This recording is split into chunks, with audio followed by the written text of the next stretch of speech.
예, 수요일 묵상의 시간입니다. 하나님 앞에서 신실한 마음으로 서면 하나님의 살아있는 역사를 볼 수 있다. 하나님 앞에서 신실한 마음으로 서면 하나님의 살아있는 역사를 볼 수 있다. 자, 이런 제목으로 또 오늘 묵상 나누겠습니다. 어제 우리가 예수 그리스도로 말미암아 하나님의 은혜를 입어 구원된 백성이 되어서 하나님의 자녀라 일컬음을 받는 그 진정한 의미, 성도의 진정한 의미가 뭐냐라는 걸 생각해 봤습니다. 교회를 다니는 많은 사람들에게 하나님의 백성된 성도의 삶이 무엇냐라고 물으면 교회를 다닌다고 하는데, 그리고 교회 교인이라고 말하는데, 우리가 교회요 하나님의 백성된 성도가 되었다라는 그 성경이 말해준 참된 의미를 모르고 그저 교회당 왔다 갔다 하고 교회에서 행하는 일 열심히 하고, 그래서 하나님이라는 신을 통해 이제 결국에는 나는 이 땅에서 잘되고 복되고 이런 걸로만 생각하는 경우가 많습니다. 그러니까 모든 종교와 미신의 공통점은 비록 겉으로는 신에게 빌고 각자 신에게 빌고 귀신에게 비는 것 같아도 사실 목적은 다 똑같잖아요. 자기가 원하고 바라는 것을 이루는, 거기에 있는 거죠.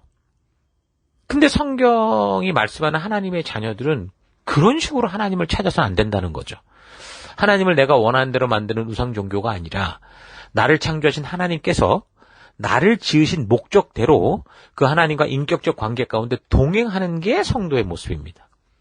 그러니까 내가 원하고 바라는 것을 얻어내기 위해 관계하는 게 아니라 이 온 우주 만물과 인간을 창조하신 하나님의 창조의 목적을 따라 살아가는 것, 그렇게 변화되는 것이 성도의 진정한 모습이죠.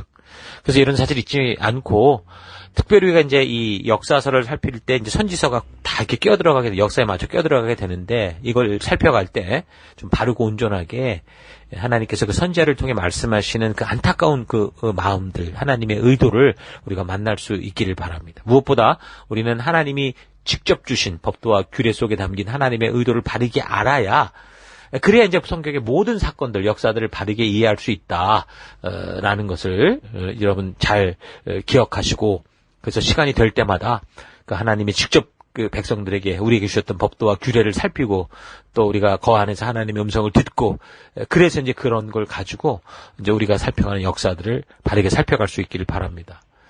자, 열왕기상 우리가 살핀 열왕기상의 역사는 어디까지 나오면 22장까지인데, 거기에 이제 내용이 남유다 같은 경우는 여호사밧이라는 왕까지, 그리고 북이스라엘 같은 경우는 아합 왕의 이야기까지 다루고 있습니다.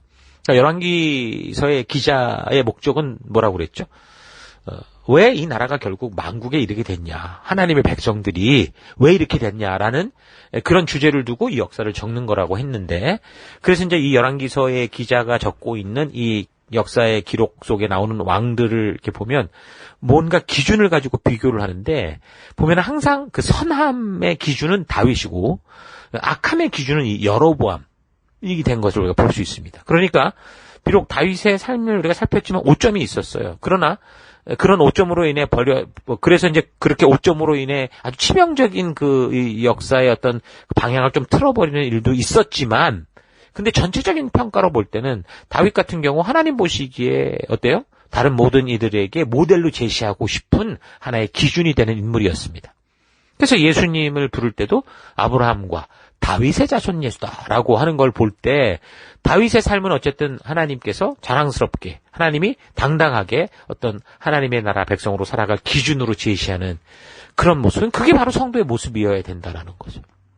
자, 그래서 어쨌든 그런 이제 역사가 담긴 그런 이 남유다 또 북이스라엘의 이런 역사를 볼 때, 먼저 남유다의 역사를 살펴보면 파워포인트에 있는 자료들을 여러분 잘 참고하면은 혼돈되지 않고 잘 볼 수 있어요. 본문을 읽어도 이 파워포인트 자료가 없으면은 상상만으로는 그걸 잘 보기가 힘든데, 파워포인트로 이 연대기 순서를 잘 맞춰서 여러분들이 분별할 수 있게 했으니까 항상 말씀 묵상할 때 좀 그걸 잘 참고하면서 볼 수 있기를 바랍니다. 자, 어쨌든 남유다는 솔로몬의 아들 르호보암 이후에 어떻게 됐어요? 그의 아들 아비암이라는 사람이 왕이 되는데, 그게 아까 말한 것처럼 그 기준이 이제 다윗과 같지 않았다, 이렇게 평가되는 인물입니다. 아버지였던 르호보암이 그 저지른 죄를 그대로 답습했어요. 그런데도 이제 이런 사람이 왕이 됐던 거는 말 그대로 그냥 다윗의 혈통이라는 것 때문에 그렇게 됐었죠. 그러니까 그런 사람들이 잘해서가 아니에요. 다윗과의 약속을 지키고자 하는 하나님의 친실하심이 만든 결과죠. 그들이 정말 그럴만해서 된 게 아니라 정말 은혜로 된 거예요. 그래서 한 사람의 바른 믿음이 어떻게 보면 후대를 살리는 것을 잘 기억해야 되는 거죠. 다윗 한 사람의 바른 믿음의 수고가 결국 후대들에게 좋은 영향력을 미치고, 또 다윗이 만든 그 쓴뿌리가 또 후대들에게 또 고통스러운 이런 것들을 주는 거예요. 그러니까 우리는 한번 살면 우리의 삶의 어떤 결과가 결국 다음 세대들에게 계속 이어져 간다라는 거 잘 기억하셔야 돼요. 그래서 솔로몬이나 사울왕처럼 뒤틀리고 꼬인 이 역사를 이 후대에 남길 것이냐, 아니면 우리도 이 다윗처럼 이 꼬인 역사라고 해도 하나님이 우리를 통해 다시 이 꼬인 역사를 펴내는, 틀어진 방향을 바르게 잡아가는 그런 도구가 될 것이냐. 그럼 저는 우리가 그런 하나님이 찾으시는 한 사람이 되어 그런 믿음의 길을 걷는 우리가 되기를 바랍니다. 자, 어쨌든 그 후에 이제 그러니까 르호보암 그리고 아비암, 그들이 이제 아사라는 사람이 왕이 되는데, 이 사람이 이제 41년간 통치를 하게 되거든요. 근데 이제 성경이 딱 말합니다. 열왕기 기자는 이 사람이 다윗과 같이 여호와 보시기에 정직하게 행했다, 이렇게 이제 일단 큰 평가를 합니다. 15장 11절. 아사는 그의 조상 다윗과 같이 주께서 보시기에 정직하게 행하였다. 그는 성전 남창들을 나라 밖으로 몰아내고 조상이 만든 모든 우상을 없애버렸다. 그리고 그는 자기 할머니 마아가가 아세라를 섬기는 혐오스러운 상을 만들었다고 해서 자기 할머니를 왕 대비의 자리에서 물러나게 했다. 아사는 할머니가 만든 혐오스러운 상을 토막내서 기드론 시냇가에서 불살라버렸다. 그렇다고 해서 산당이 모두 제거되는 것은 아니지만 주를 사모하는 아사의 마음은 평생 한결같았다, 이렇게 말합니다. 그러니까 르호보암으로 인해 만연했던 그 죄악이 어디까지 흘러간 거예요? 동성애를 인정하고 그런 문화가 판을 치는, 남창이 존재하는 그런 식이 됐는데, 이 아사라는 이 사람이 이런 문화를 다 쫓아내는 거죠. 심지어 자기 할머니가 우상 숭배를 하니까 그 할머니까지 폐위시켜버리고 섬기던 우상을 다 불살라버리는 바른 길을 걸었던 사람이라고 볼 수 있어요. 그런데 열왕기서의 기자는 그럼에도 불구하고 항상 이 산당은 그냥 뒀다, 이런 식으로 이렇게 뭔가 언지를 해요. 그러니까 이 산당이 이렇게 언급되는 의미는 아마도 전체적으로 봤을 때는 큰 그 흐름의 죄악들이 계속 깨어져 나가고 바르게 됐다고 해도 사실은 또 사소해 보이는 죄의 어떤 그런 근거들이 있었다라는 것을 자꾸 생각나게 하죠. 왜 그렇습니까? 과거 대부분의 왕들이 다 그렇게 사소해 보였던 그 죄악 때문에 결국은 다 무너졌거든요. 그러니까 뭔가 이런 그 산당에 대한 언급을 볼 때는 그런 의미가 있다고 봅니다. 그러니까 죄라는 게 늘 그랬잖아요. 독약과 같아서 많이 먹고 배불러서 죽는 게 아니라고.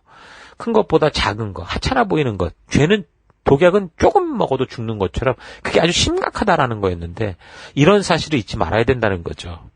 그럼 과거 그 고래 사냥을 하는 그런 기록들을 보면 이 사람들이 뭐 지금이야 아주 발전된 그런 도구를 사용하지만 그때는 그게 없으니까 작은 배를 타고 나가는 거예요. 그리고 작사를 직접 그 고래를 향해 던져서 꽂는 거죠. 그러고 나서는 어떻게 하냐면 고래가 지쳐 죽을 때까지 그냥 있는 거예요.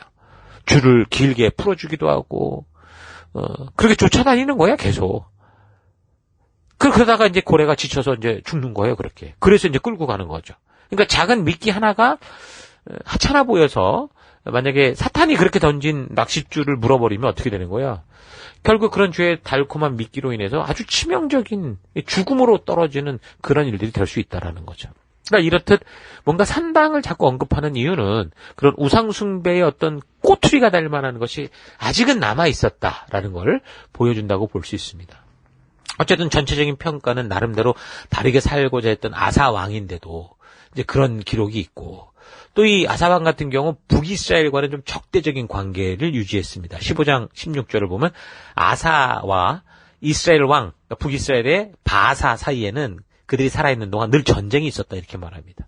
그러니까 할아버지 르호보암 때에 나라의 많은 부분을 뺏겼다고 생각할 수 있죠. 아사가 생각할 때는. 사실은 이게 다 다윗의 혈통에게 속한 이런 지파인데 10개를 그 북으로 뺏겼잖아요. 사실 그래서 군사적인 힘으로는 2개 지파인 남유다보다는 10개 지파였던 북쪽이 훨씬 강했거든요.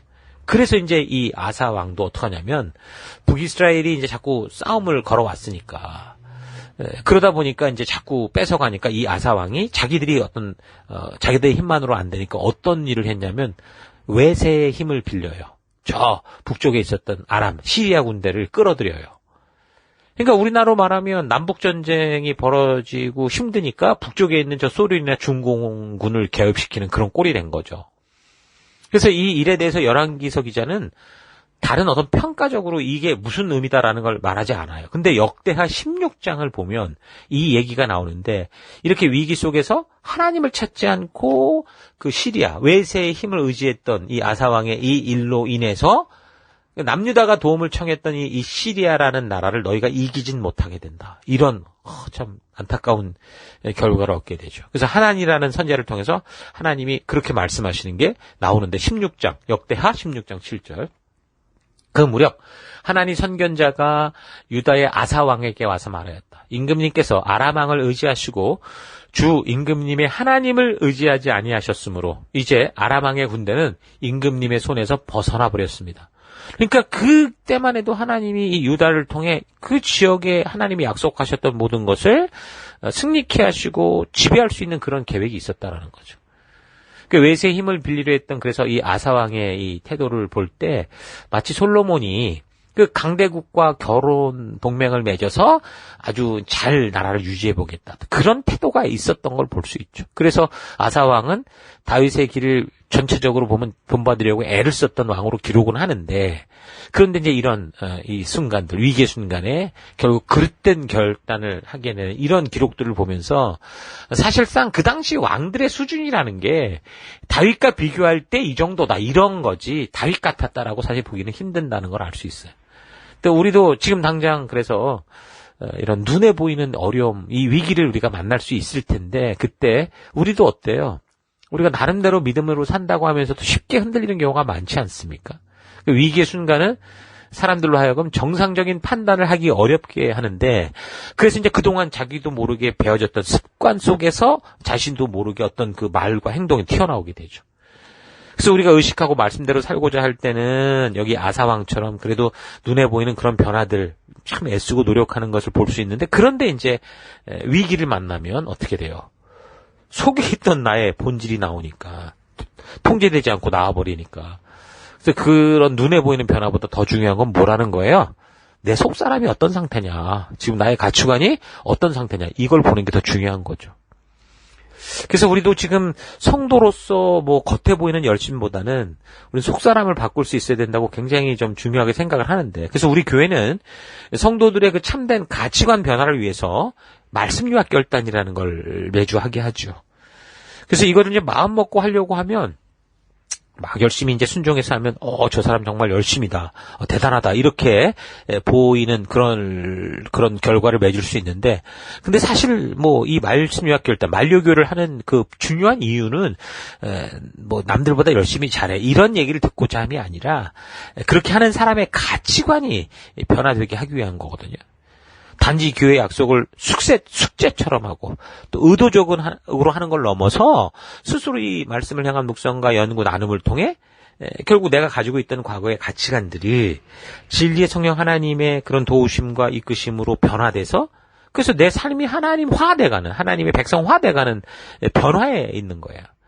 그래서 이제 아사왕처럼 이제 만약에 위기의 순간이 다가올 때도 그렇게 그릇된 길로 쉽게 빠지지 않고 우리가 그동안 심어왔던 우리의 그 이 비잉의 문제죠. 하나님의 백성된 이 성도답게 바른 믿음의 길을 걷게 될 수 있도록 그렇게 지금 우리가 계속 애쓰고 있습니다.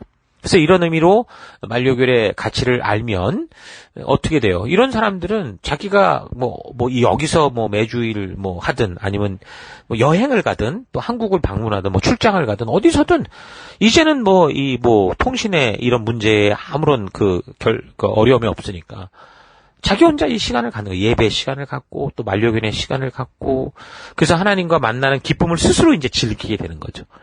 그래서 그런 결과들을 기꺼이 이제 발달된 통신 기술을 통해서 내가 돌보는 지체들과 나누고 이제 거리가 떨어져 있을 뿐이지 그래서 우리가 소식을 전하는데 2달씩 3달씩 걸리는 게 아니에요. 그냥 내가 원하는 말을 하고 싶으면 한국에 있는 사람하고 직접 지금 바로 문자로든 통화로든 가능한 그런 시대 아닙니까?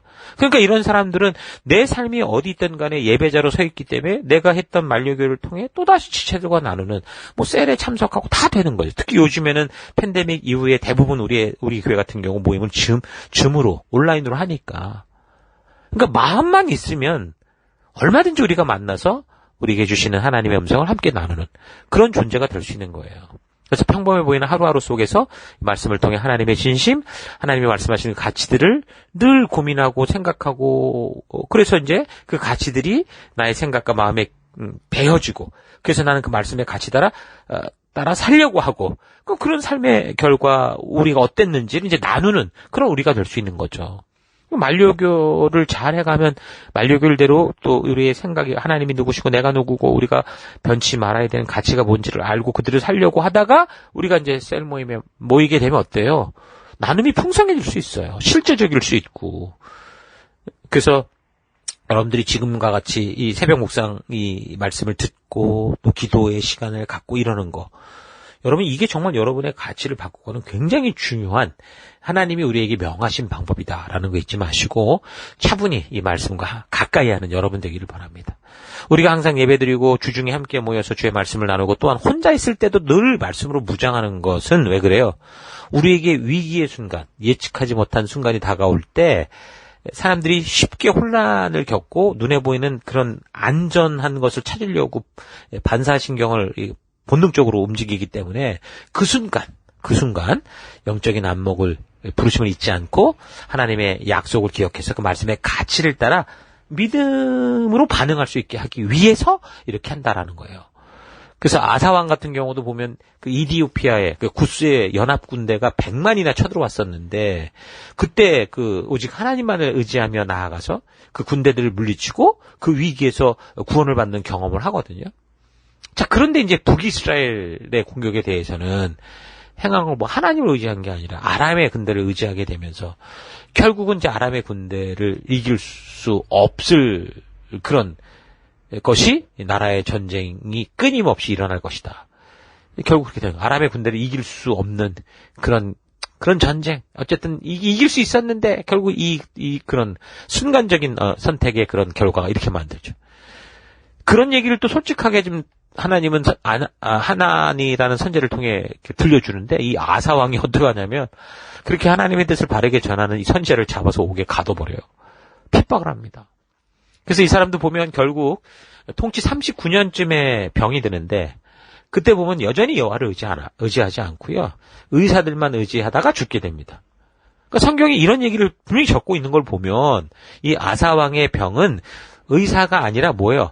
믿음을 통해 해결할 수 있었던 병이라는 거죠. 근데 그는 끝까지 하나님이 아니라 사람을 의지하다가 죽는 결과를 맞이해요.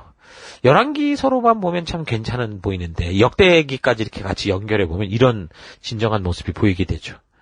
자, 이런 걸 보면 사람은 그래요. 뭐 항상 자기가 뭔가 없고 부족하고 연약할 때는 겸손합니다. 겸손도 아니라 그럴 수밖에 없는 거죠. 어쨌든 그때는 바른 삶을 살아가는 경우가 많아요. 그래서 하나님은 보통 보면 뭐 배고픈 사람보다 배부른 사람을 더 염려하시는 것 같아요. 왜냐하면 배고플 때는 절실한데 배부르면은 다 나태해지니까. 그래서 우리가 겸손할 수밖에 없는 그런 이 가난한 시기, 아무것도 없는 그런 시기에 이 말씀의 가치를 철저히 우리가 무장하고 말씀의 가치로 무장하고 그래서 온전한 겸손과 사명을 이루어가는 그 바른 태도를 그런 이 영적인 육적인 태도를 우리가 꼭 심어가야 돼요. 그래야 나중에 우리가 이제 이 어둠의 터널을 지나서 이제 이렇게 광명한 어떤 그런 복된 길을 걸어갈 때, 그러니까 부자가 될 때, 뭐 어떻게 뭐 우리가 뭘 가지게 될 때, 내가 가진 재물, 뭐 이런 여유 이런 것들이 단지 내 배를 채우고 내 재산 늘리기 위한 그런 데만 쓰여지는 게 아니라 이제 낮은 곳으로 흘러갈 수 있게 하는 그런 삶을 살게 되죠. 그게 하나님이 우리를 부르신 이유고, 그것이 하나님이 우리의 이 터널의 시간을 통해 우리에게 주신 그 축복의 이유거든요. 그래서 우리가 이제 정말 없을 때보다 뭔가 가지게 됐을 때 가난한 자와 고아와 과부들의 눈물을 닦아줄 수 있는 그런 삶을 실천해가는 그런 삶을 준비해가는 그런 가치로 무장하는 우리가 돼야 된다라는 겁니다. 그렇지 않으면 아사왕처럼 처음에는 참 좋았던 것 같은데 결국 그 끝은 용두삼이 꼴이 될 수도 있다라는 거죠. 자, 어쨌든 이런 아사왕 후에 이제 누가 또 왕이 되느냐. 여호사밧이라는 사람이 왕이 되는데, 아사의 아들이 있죠. 여호사밧도 아버지 아사처럼 보면, 어쨌든 열왕기 기자는 여호와께 정직하게 행했다. 그렇게 말합니다. 이 여호사밧이 이제 종교 개혁을 일으켰고, 또 모든 우상숭배의 근거를 뿌리 뽑으려고 했고, 오직 하나님만을 섬길 수 있는 그런 길을 걸으려고 했었죠. 그래서 아버지 아사왕이 이미 또 그런 일을 했었잖아요. 남색하고 동성애 이런 걸 용인하지 않고 다 쫓아냈다고 했는데, 보니까 완전히 마무리가 됐던 것 같지는 않아요. 뭐 그 아사왕의 끝이 결국에는 하나님을 의지하지 않는 삶이 됐다라는 건 다른 걸 의지했다라는 게 될 수 있으니 또다시 들어왔는지 모르지만 어쨌든 이 아버지 아사왕이 했던 그 것처럼 여호사밧도 결국은 이 그릇되고 잘못된 모든 우상의 숭배, 우상 제사들을 다 이제 쫓아내는 일을 하죠. 그래서 여호사밧 같은 경우 이제 그동안 그 선조들을 볼 때 아버지를 통해 볼 때도 북이스라엘하고는 적대 관계였는데 이제 화친을 이렇게 맺고자 하는 그런 정책 방향을 잡습니다. 그래서 여호사밧 왕의 이런 이야기가 열왕기상 22장에 조금 언급되지만 역대하 17장을 보면 좀 비교적 자세히 나와요. 그래서 역대기에는 여호사밧이 모압과 암몬 족속 그리고 남쪽 마온 족속까지 이들이 연합해서 막 침략했을 때 온 국민과 함께 믿음으로 금식하고 하나님께 기도해서 승리를 약속받고 그래서 이제 그 전쟁터 앞에 찬양대를 앞세우고 그래서 그들이 찬양하고 막 나아갈 때 승리하는 그런 놀라운 역사도 경험하는 걸 보여줍니다. 여러 가지 상세한 이야기들은 역대기에 이제 이런 얘기가 나오니까 여러분 참고해서 잘 읽고 묵상하기 바랍니다. 자, 무엇보다 여호사밧 왕이 잘했던 것은 백성들에게 여호와의 율법을 바르게 교육했다라는 거예요. 역대하 17장 7절에서 9절을 보면 굉장히 중요한 일을 했어요. 그러니까 바른 교육을 위해서 사람들을 전국 성읍에 보내서 전국을 순회하면서 하나님의 말씀을 가르치는 그런 일을 했습니다. 그러니까 여호사밧이 이렇게 바른 신앙의 삶의 태도를 잡아가니까 그러니까 하나님께서 그가 통치하는 유다 나라를 직접 보호하시는 거예요. 그건 하나님의 말씀대로 순종할 때 하나님이 약속하셨던 결과인 거죠. 그러니까 당연히 주변국들이 함부로 침략하지 못하고 더 나아가서 오히려 종이 되고 그래서 그들이 조공을 바치고 예물을 갖다 바치는 역대 17장을 보면 그런 얘기가 나오거든요.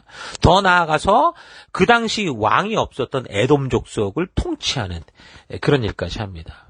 그러니까 이미 여로보암 왕의 역사를 다루며 이야기를 했던 것처럼 하나님이 주신 사역, 하나님이 주신 가정, 하나님이 주신 사업, 하나님이 주신 그 나라 이거는 내가 지키는 게 아니라 하나님이 지키시는 거죠. 어떨 때? 내가 순종할 때. 그러니까 하나님은 신실하시기 때문에 그 약속을 반드시 지켜주십니다. 그래서 그 받은 축복이 없어질까봐 스스로 걱정할 필요가 없어요. 잔머리 굴릴 필요가 없다고요. 하나님이 주신 것을 내가 어떻게 지켜야 되지라고 생각할 게 아니고 그냥 우리는 하나님 주신 약속, 하나님과의 그 언약을 따라 그 명령을 지켜가는 그 일에 집중하면 돼요. 그래서 어떤 상황과 환경이 다가와도 그러니까 눈에 보이는 거에 상관없이 아무리 두렵고 어려워도 우리가 할 일은 하나님의 법도와 규례의 가치를 따라 순종하는 삶을 살아가는 거죠. 그럴 때 하나님이 지키시고 하나님이 더 풍성되게 하시는 거예요. 위기를 우리에게 기회로 만드시는 거죠. 그러니까 중요한 것은 내가 하나님 없이 혼자 뭘 잘해보려고 하는 이거 아니에요. 이건 너무 어리석은 거예요. 각자 자유의지를 가지고 본능을 따라 살아가는 우리 주변의 수많은 사람들, 기업들, 나라들을 뭐 우리가 우리의 힘으로, 우리의 능력으로 어떻게 이기겠습니까? 내가 어떤 사업을 하는데 그게 삼성이라는 또 애플이라는 이런 이 회사와 이게 아이템이 겹친다고 하면 어떻게 그런 거대한 공룡 기업을 이길 수 있습니까? 이길 수 있어요? 없어요. 근데 세계 유명한 회사들이 그렇게 엄청난 돈을 투자해서 엄청난 인재를 가지고 세계 시장에 돈을 막 긁어 모으고 세계 경제를 주도하고 나라를 이끌고 경영하는 거 그런 거 같지만 사실 성경에 이렇게 흐름을 쭉 보다 보면 그리고 오늘 성경의 본문을 비롯한 이 계속되는 이 역사를 잘 분석하고 묵상해 보면 그런 본능을 따라 살아가는 사람들 속에는 믿음의 사람으로 함께 서는 것은 사실 절대 우리로서는 불가능하다는 걸 알지만 그러나 그렇다고 우리가 그 안에서 무조건 짓밟히고 넘어지는 건 아니라는 걸 알 수 있어요. 성도로서 하나님의 약속 앞에 오직 여호와만을 믿는 그 신실한 마음으로 서고 말씀의 가치대로 살고자 할 때 하나님이 우리의 그런 중심을 보시게 되면 어떻게 되는 거예요? 그 약육강식의 본능대로 살아가는 무서운 세상 속에서도 우리로 하여금 어떻게 해요? 원수의 그 상을 우리가 밟고 서는 그런 존재로 지켜주신다는 거죠. 자, 이런 사실을 잊지 마시고 여러분의 삶의 현장에서 다른 어떤 것보다 말씀의 가치를 따라 믿음으로 승리해내는 그런 다윗과 같은 여러분 되기를 바랍니다. 자, 어쨌든 아사왕이 이 굿수의 100만 군대를 만났을 때 그 여호와만 의지해서 이겼고, 여호사밧 왕 같은 경우도 대외적인 다른 어떤 일을 먼저 처리하기보다 하나님 앞에서 자기를 비롯한 모든 백성들이 그 하나님을 의지하고 그렇게 바르게 서고자 할 때 그를 통해 그 시대의 역사가 변화되게 하고, 또 세계의 작고 적은 나라 이 남유다가 온 세계 속에서 인정받는, 오히려 그들의 이 발등상 밑으로 내려오는, 그래서 그들의 힘이 강해서 주변국을 넘보지 못한 게 아니라 저들이 하나님의 말씀대로 서고자 하니 하나님의 그런 능력과 하나님의 권능 안에서 그 나라가 온전히 서가는 그런 역사를 주시는 거죠. 자, 그래서 우리가 이 여호사밧이나 아사왕의 이런 이야기를 통해서 과연 우리는 어떤 삶을 살아야 되는가, 하나님 좀 뭘 보여주시고자 하는가 잘 분별할 수 있기를 바랍니다. 자, 오늘 하루 나는 내가 살아가는 곳에서 정말 살아남기 위해 혼자 머리 굴리고 애를 쓰다가 지금 스트레스 받아서 거의 패닉에 있는지, 아니면 하나님께서 맡기신 것이기에 우리가 청지기의 마음으로 그저 말씀의 가치를 따라 최선을 다해서 빛과 소금 된 성도로서의 사명을 따라 살고 있는지 좀 차분히 되돌아봤으면 좋겠습니다. 여러분이 경영하는 사업이든 직장이든 학업의 현장이든 가정이든 교회든 무엇보다 중요한 건 뭐예요? 내가 먼저 하나님 앞에 순결하고 신실한 삶을 살고자 하는, 말씀의 가치를 따라가고자 하는 결단과 마음을 가지는 거라는 거죠. 어떻게 이것을 이겨낼 수 있을까라는 어떤 그런 잔머리가 아니고, 먼저 가장 기초 안에는 어떻게 내가 말씀의 가치를 타협하지 않고 지켜갈 것인가라는 거예요. 그래서 보냄을 받은 곳에서 하나님의 법도와 규례의 가치를 따라 최선을 다해 실력을 발휘하고 우리가 노력하는 게 필요한 거죠. 그 무엇보다 먼저 하나님을 경외하고 하나님이 살아계셔서 그 약속을 신실하게 지켜주신다는 걸 믿기에 우리가 살아가는 험난한 삶의 현장, 사실 하나님이 보내셨기에 내가 존재하는 거잖아요. 그곳에서 담대히 다윗과 같이 만군의 주 여호와의 이름으로 하나님 백성답게 살아가야 되는 거예요. 거기까지가 우리의 역할인 거죠. 우리가 정말 최선을 다해서 물맷돌을 골리앗을 향해 날리는 것까지예요. 그 다음은 하나님이 하시는 거예요. 그래서 그런 믿음의 이런 모습으로 살았던 그런 인물을 우리에게 제시하는 게 바로 다윗 아닙니까? 하나님은 그런 우리의 삶의 모델로서 다윗이라는 인물을 소개하셨던 거고. 근데 이제 그의 완벽함이 아니었어요. 그의 실수와 치명적인 실패까지 다 보이셨고, 그 실수와 실패 앞에서도 그가 결국에는 욕심을 고집하지 않고 어떻게 회개하고 돌이켜서 더 견고한 백성이 되느냐라는 걸 보여주셨죠. 그래서 우리가 각자 인생을 되돌아볼 때 하나님께서 다윗과 비교하며 너의 인생이 다윗과 같았더라고 하실지, 아니면 다윗과 같지 않고 여호와의 앞에서 악을 행하던 너 여로보암 같더라, 이렇게 삶을 우리가 살 것인지 스스로 말씀의 기준을 따라 잘 분별해서 참으로 하나님의 법도와 규례의 가치를 따라 믿음으로 살아내는 여러분 되기를 바랍니다. 그러면 하나님께서 반드시 여러분을 돕고 여러분의 사업터를, 여러분의 직업의 터를, 여러분의 가정을 지키시고 부흥케 하실 것입니다. 주께서 충분히 복을 주실 수 있는 그런 말씀과 믿음의 삶을 살아내는 여러분 될 수 있기를 주의 이름으로 축원합니다. 오늘 하루도 힘내십시오. 잠시 기도하겠습니다.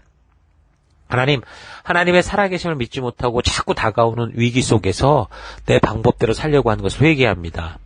아사왕이 굿수의 100만 대군을 이기고 여호사밧 왕이 나라의 안정을 이룰 수 있었던 것은 저들의 실력이 아니라 오직 하나님만을 의지했고 그 말씀대로 신실하게 서고자 할 때였다라는 거 알게 하셨는데, 나 또한 나의 상황과 환경 속에서 그 현실이 100만 대군이 아닌 그 어떤 거라고 하더라도 오직 더 신실하게 주의 말씀만을 믿고 의지하는 내가 되기를 원합니다. 하나님, 그래서 너무 거대해 보이는 이 세상의 파도에 주눅들지 않고 담대히 이 믿음의 길을 걷는 내가 되기를 결단합니다. 하나님 앞에서 신실한 마음으로 서면 하나님이 이루신다라는 이 놀라운 축복된 이 메시지를 잊지 않고 우리가 사는 삶의 현장에서, 내 삶의 현장에서 그런 믿음의 길을 걷는 내가 될 것을 결단하고 감사드리며 예수님 이름으로 기도했습니다. 아멘.